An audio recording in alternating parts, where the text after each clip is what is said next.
Subject Urdu, intermediate साल 2, अदबी सिपारे, मरसिया, तुलुए सुबह। शायर हैं मिर्ज़ा सलासत अली दबीर। अल्फाज मानी यानी तुलुए सुबह के जो टफ अल्फाज हैं और उनके मानी। श्वाक माने किरण, महर के माने सूरत, मिक़रास के माने कैंची, पिन्हा के माने होता है पोशीदा, दराजी के माने लंबाई, शब माने रात, क़ता अलग होना कटना, क़बा कुर्ता, चर्क आसमान, मजनू सिफत यानी मजनू की तरह। नैयर के माने सूरज, कलीम माने हज़रत मूसा अलैहिस्सलाम का लक़ब है। लैला रात, मजनू की महबूबा, फ़िरौन शब यानी रात का फ़िरौन, यद बैज़ा सफ़ेद चमकता हुआ, और शर्क माने मशरिक यानी कि पूरब। इसमें कलीम जो मूसा अलैहिस्सलाम अल्लाह ताला से हम कलाम होते थे, इस वजह से कलीम का वर्ड दिया गया है। कलीमुल्लाह उन्हीं का लक़ब है मूसा अलैहिस्सलाम का। चाह के माने कुआं, नागहा के माने गैर मतवक्को अचानक, माही के माने मछली, आया के माने ज़ाहिर होना, तुलुए सुबह तुलु माने निकलना, जुल्मत के माने अंधेरा, खामे माने कलम में, मिनकार के माने चोट, रेशमा के माने रस्सी, रेसाला के माने होता है पलटन, नागहा के माने गैर मतवक्को अचानक बिल्कुल, शब दैजूर अंधेरी रात की, रेसाला के माने पलटन, जर्री के माने सुनहरी, शरीर माने एक एक ने, जुल्फ गीसू, मार्का के माने जंग, शर्क माने पूरब, मुनूर के माने रोशनी, जहां माने दुनिया, आबताब के माने है चमकदार। आफाक के माने है आसमान का किनारा जो ज़मीन से मिला हुआ दिखाई देता है। तजल्ली के माने है रोशनी, नूर, उजाला, शान व शौकत। जंग के माने है कोहना यानी पुराना, बोसीदा, नाकारा, खुर्दा। सता के माने है पकड़ने वाला, अच्छा वक्त, छीनने वाला, लेने वाला, ले जाने वाला। अस्सलाम वालेकुम। ये मरसिया मिर्ज़ा सलासत अली दबीर की है, जिसका उन्वान है तुलुए सुबह। शेर नंबर 1। पैदा शुआए महर की मिक़राज जब हुई, पिन्हा दराजी पुरताउश शब हुई, और क़त ज़ुल्फ़ लैला ज़हरा लक़ब हुई, मजनू सिफत क़बाए सहर चाक शब हुई, फ़िक्रे रफ़ू थी चर्क हुनरमंद के लिए, दिन 4 टुकड़े हो गया पेवंद के लिए, दिन 4 टुकड़े हो गया पेवंद के। शेर नंबर 1 की तशरीह देखिए। स्याको सबाक ए बंद मिर्ज़ा दबीर के मरसिया से अखज़ किया गया है, जिसमें तुलुए सुबह का जिक्र नहायत ही खूबसूरत और दिलकश और अदक अंदाज में किया गया है।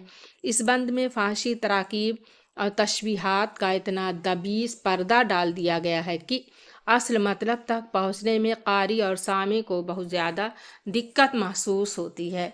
यानी स्याको सबाक में मिर्ज़ा दबीर ने जो तुलुए सुबह नज़्म को पेश किया है मरसिया को, ये मरतिया जो है बहुत ही दिलकश और बहुत टफ अंदाज में पेश किया है कि जो इसमें फ़ारसी तशबीहात दबीस का भी पर्दा डाल दिया है। यानी कारी जो होते हैं, जो पढ़ने वाले, सामे जो सुनने वाले, उनको मतलब इसके मफ़हूम तक समझने में बहुत ही दिक्कत महसूस होती है। तशरीह देखिए। दबीर कहते हैं कि सूरज की किरणों के नमूदार होने से रात की तारीकी ख़त्म हो गई है और सुबह नमूदार हो गई है। इस बात को शायर ने मुख्तलिफ फ़ारसी तराकीब और तशबीहात के ज़रिए से बयान किया है। जब सूरज की शुआओं ने अपना चेहरा दिखाया तो रात की स्याही ने अपना दामन समेट लिया। इस बात को दबीर ने शुआए महर की मिक़राज और दराज़े पुरतायुश के पिन्हा होने में पेश किया है, होने में बयान किया है। इस तरह तीसरे और चौथे मिसरे में रात की तारीकी को क़ता करते हुए सहर के नमूदार होने के बाद मजनू के चाक ज़दा लिबास से दाबीर करते हुए ये बताया है कि फ़िक्रे रफ़ूती चर्क हुनरमंद के लिए, यानी आसमान को अब फ़िक्र लाहक हुई, यानी आसमान को अब फ़िक्र पैदा हुई कि इस खला को अब कैसे किस सूरत से पुर किया जाए।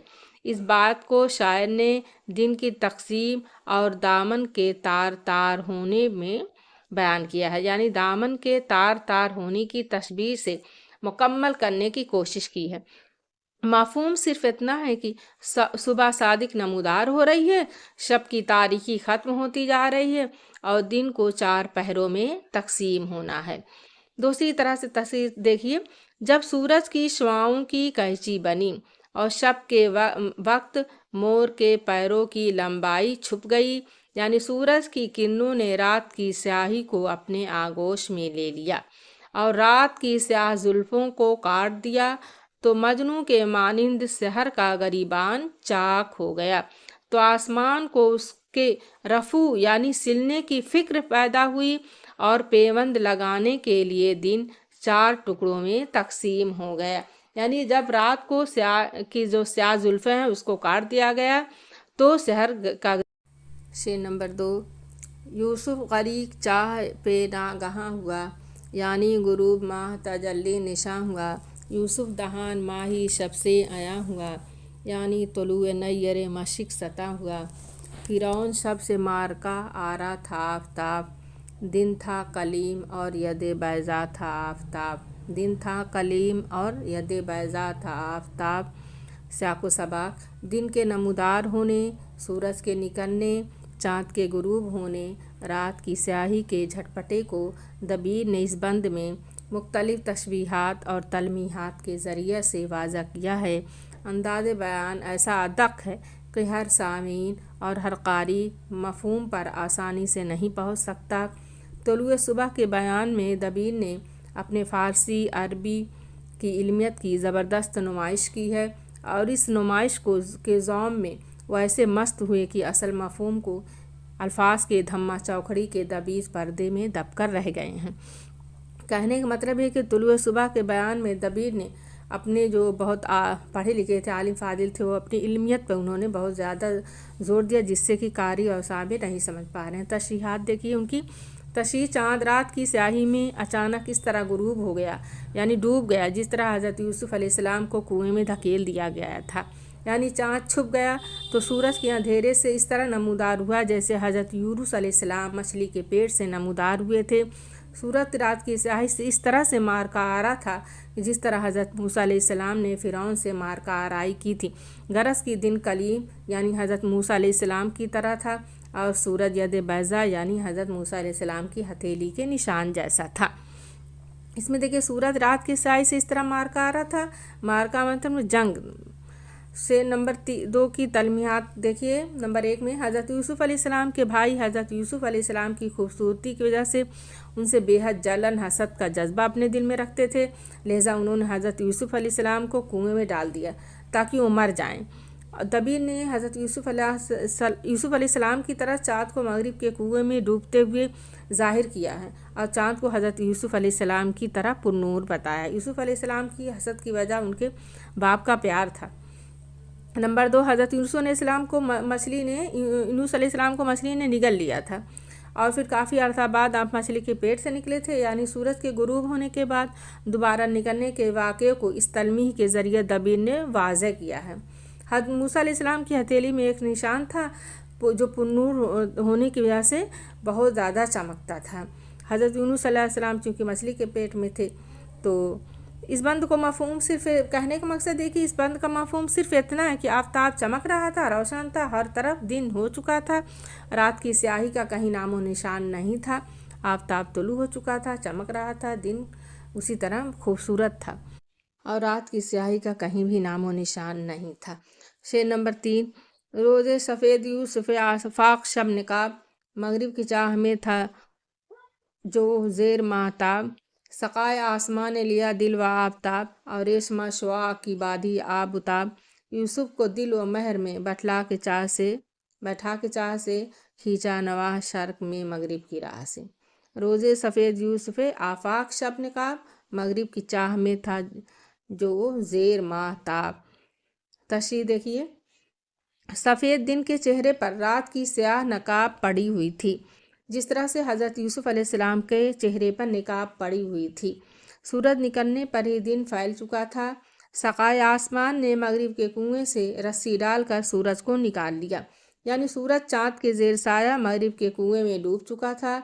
सकाए आसमान ने सूरज को पेश करके उसकी किरणों की रस्सी से बांधा और आहिस्ता आहिस्ता उसको मगरिब की राह से मशरिक़ की जानिब खींच लिया, यानी سورج کے سفید دن کے چہرے پر رات کی سیاہ نقاب پڑی ہوئی تھی، یعنی بہت زیادہ تاریکی تھی۔ یعنی سقائے آسمان نے مغرب کے کنویں سے رسی سے سورج کو کھینچ لیا اور مشرق سے سورج باہر نکل آیا۔ حضرت یوسف علیہ السلام بے حد خوبصورت تھے، لہذا آپ کے چہرہ پرنور پر نقاب پڑی رہتی تھی۔ مصر کے بازاروں میں جب ان کے چہرے سے وہ نقاب ہٹائی گئی تو خواتین نے چھریوں سے لیموں کاٹ رہی تھی جو وہ حضرت یوسف علیہ السلام کے حسن سے بے انتہا متاثر ہوئیں، انہوں نے اپنی انگلیاں بھی کاٹی۔ اس کا ذکر دیکھیے قرآن میں بھی ہے، سورہ یوسف میں۔ یعنی یوسف کیا تھے؟ یوسف علیہ السلام بے حد ہی حسین و جمیل تھے، اور یوسف علیہ السلام بہت زیادہ خوبصورت تھے، اس کی وجہ سے ان کے چہرے پر ہر وقت نقاب پڑی رہتی تھی تاکہ کسی کی نظر۔ شعر نمبر 4۔ ظلمت جہاں جہاں تھی وہاں نور ہو گیا، پھر مشک جہان سے کافور ہو گیا، گویا کہ زنگ آئینہ سے دور ہو گیا، باطل رسالہ شب دیجور ہو گیا، کیا پختہ روشنائی تھی قدرت کے کھانے میں، مضمون تھا آفتاب کا ذروں کے نامے میں۔ ظلمت جہاں جہاں تھی وہاں نور ہو گیا۔ تشریح دیکھیے، تشریح نمبر 4۔ سورج نکلنے پر ہر جگہ کی تاریکی دور ہو گئی، جہاں جہاں بھی اندھیرا تھا، تاریکی تھی، وہ سب جگہ منور ہو گئی، یہاں تک کہ شب کا اندھیرا، رات کا اندھیرا ہر جگہ سے کافور ہو گیا۔ رات کی سیاہی دنیا سے غائب ہو چکی ہے، اس طرح سے تاریکی غائب ہو گئی ہے جیسے آئینے سے زنگ دور ہو جاتی ہے، یعنی آئینے پہ لگا ہوا زنگ اب دور ہو گیا۔ کالی رات کی پلٹن شکست کھا چکی ہے، یعنی سیاہ رات کا رسالہ بے قیمت ہو گیا۔ آفتاب کی روشنی میں دن کا ذرہ ذرہ چمک رہا تھا، سورج نکلتے ہی بھیانک رات ختم ہو گئی۔ خدا کے گھر میں کتنی پختہ روشنائی تھی کہ دیکھتے ہی دیکھتے اس نے ذروں کو آفتاب بنا دیا۔ شعر نمبر 5۔ کھولے ہوا میں طائر زرین بالوں پر، بیٹھا ہوا کہ چرخ چہارم کے بام پر، دانے ستاروں کے جو پڑے تھے ادھر ادھر، منقار زمین نے چن لیے اس نے وہ سر بسر، پھر مہمان چشمہ مہتاب ہو گیا، چشمہ تو خشک اور وہ سیراب ہو گیا۔ تشریح نمبر 5۔ سنہری چڑیا یعنی سورج اپنے بالوں پر کھول کر چوتھے آسمان پر آ کر بیٹھ گیا، اور رات بھر ستاروں کے دانے چگتا رہا، اور صبح کے وقت سورج چاند کا مہمان بنا اور اتنا کھایا کہ کچھ بھی باقی نہیں رہا، یعنی چاند اور تاروں کی سب روشنی ختم ہو گئی۔ مفہوم یہ ہے کہ سورج کی کرنیں جیسے جیسے نمایاں ہوتی گئیں، ویسے ویسے آسمان پر تھے چاند اور تاروں کی روشنی ختم ہو گئی۔ شعر نمبر 5 کی دوسری تصریح بھی دیکھ لیجئے۔ سنہرے پرندے نے ہوا میں بال پر کھولے اور آسمان کے کنارے پر بیٹھ گیا، ادھر ادھر بکھرے ہوئے ستاروں کے مانند دانے تمام کے تمام اس نے چن لیے، پھر وہ چشمہ چاند کا مہمان ہو گیا، یعنی سنہری چڑیا یعنی سورج اپنے بال پر کھول کر چوتھے اور رات بھر ستارے کے دانوں کو چگتا رہا، یعنی صبح کے وقت سورج چاند کا مہمان بنا، رات بھر ستاروں کے دانے چگتا رہا، یعنی جو اپنے سورج جب جیسے جیسے طلوع ہوتا جاتا ہے ویسے ویسے آسمان پر کے ستارے غائب ہوتے جاتے ہیں، اسی لیے اس نے کہا کہ رات بھر ستاروں کے دانے کو چگتا رہا اور صبح کے وقت سورج چاند کا مہمان بنا رہا۔